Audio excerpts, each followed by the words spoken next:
Oftentimes, we're tempted to think of agriculture from the perspective of the farm. Rarely do we talk about the business aspect of it. Today, we try to unpack both the concept and the practice of agribusiness and how this is placed in Uganda.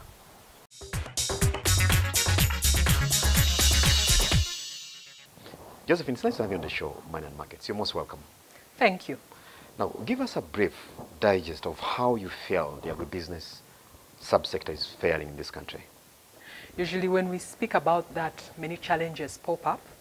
However, maybe today we can try and focus on the more positive aspects. We see the agribusiness sector really having an opportunity because of the local, regional, and even international markets growth. So it just throws back the ball in our court because there is growth at that level in terms of markets. So our work is cut out for us. How can we produce more? How can we make a better quality? How can we access the inputs that cause us to produce more? So I see growth, I see potential, and that is what aBi looks at when it gets to interventions. If we can see the potential to deliver to the market, then we can work with the other players to do the same. Okay. Now, as aBi, what do you think has been your contribution, in driving transformation of this subsector? To be fair, the actual percentage terms or numerical terms are still being under assessment.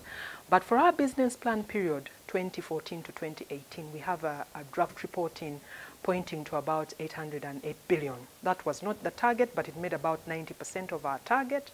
And this, from the previous independently done review on aBi, has been a leverage of 2 to 3 times the development partner money that was given to us.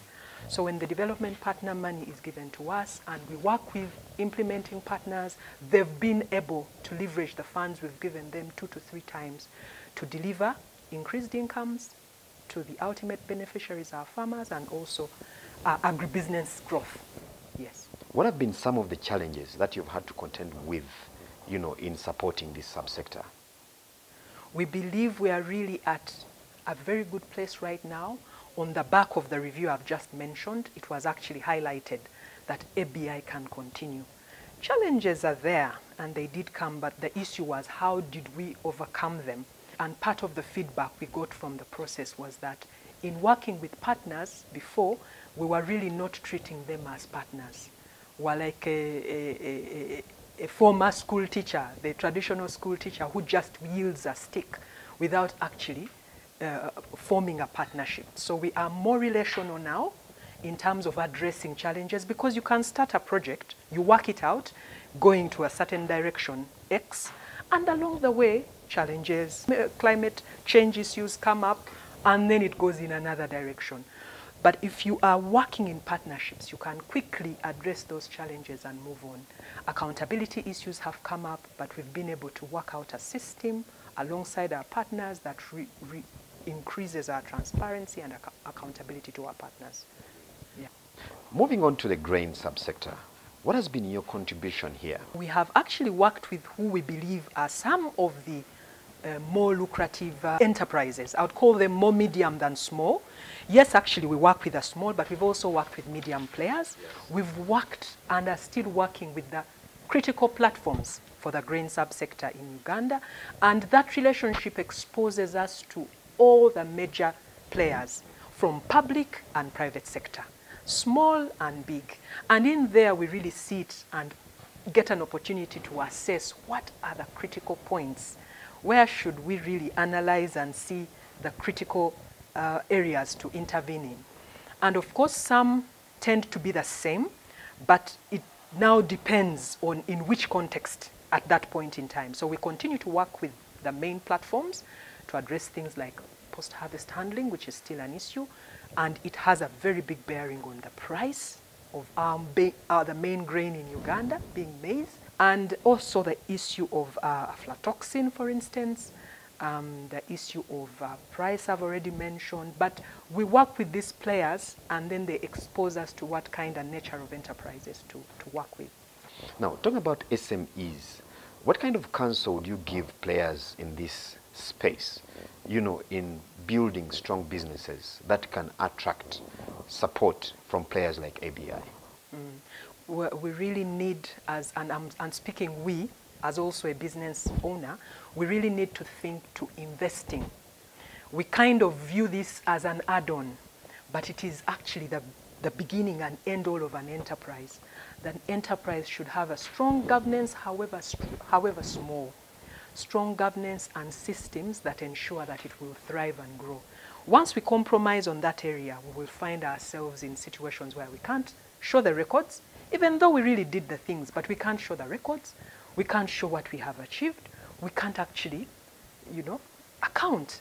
So in itself, for our sustainability, for our growth, to pass on to the next generation, small enterprises need to invest, yes, in simple things like financial records. They seemingly look simple, but sometimes we look at the cost as an add-on, but it is part of the business and its growth. Now, the average person, the farmer on the ground, yes, how is he affected by all these interventions? Okay. And what we do as aBi? Yes, that's a very good question, because our ultimate beneficiary is actually that smallholder farmer. So the aBi in itself is a very lean team, but we partner with this agribusiness, farmer organization, or NGO, or financial institution to reach that end beneficiary, who we call a smallholder farmer in our current business plan.